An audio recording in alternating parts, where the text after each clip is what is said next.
So good afternoon everyone. For today's video, I will be discussing to you a brief about taxation in the Philippines during the Spanish period.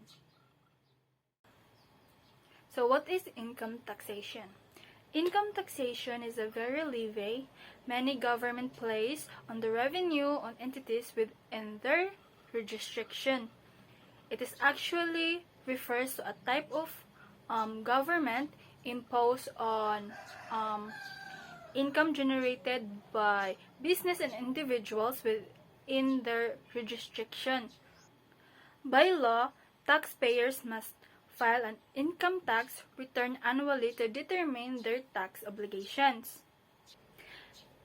Income taxes are source of revenue for governments. They are used to fund public services, pay government's obligations, and provide goods for citizens. So back then, nung mga panahon ng Kastila, ancient Filipinos start paying of taxes na even before pa. The purpose of paying taxes of the people is for the protection, the protection they receive from the datu. The collection tax called buwis. Except for the chip-ins household, everyone in the community required to pay their taxes, non-payment of which was already punishable during that period. The arrival of Spaniards, the native Filipinos between 16 to 60 years old were compared to pay tribute to the King of Spain through the colonial government, worth 8 reales or 1 peso per year. Other forms of payment is sometimes bumabayad sila ng gold, chickens, textiles, rice, and fina-force nila yung mga tao na magtrabaho or servisyo ipolo. Yun yung tawag nila doon sa forced labor.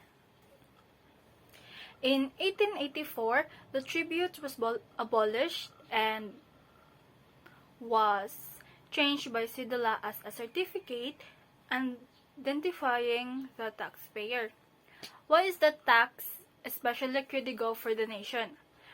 Money provided by taxation has been used to buy stains in their functional equivalents throughout the history to carry out any functions. Some of these include expenditures on war, the enforcement of law and public order, protection of property, economic infrastructure, public works, social engineering, subsidies, and operational government itself.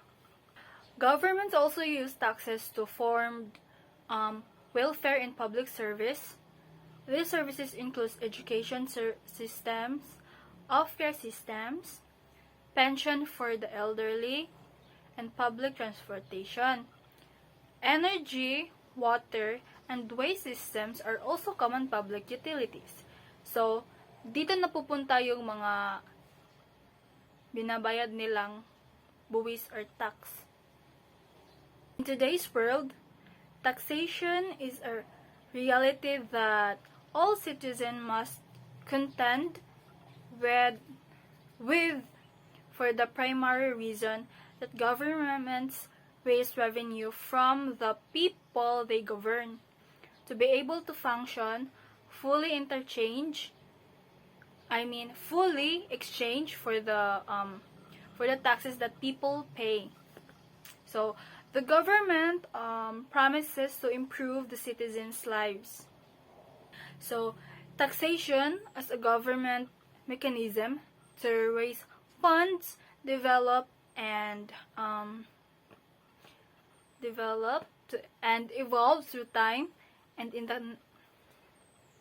the context of the Philippines, we must understand that it came with with our colonial experience through the good governance.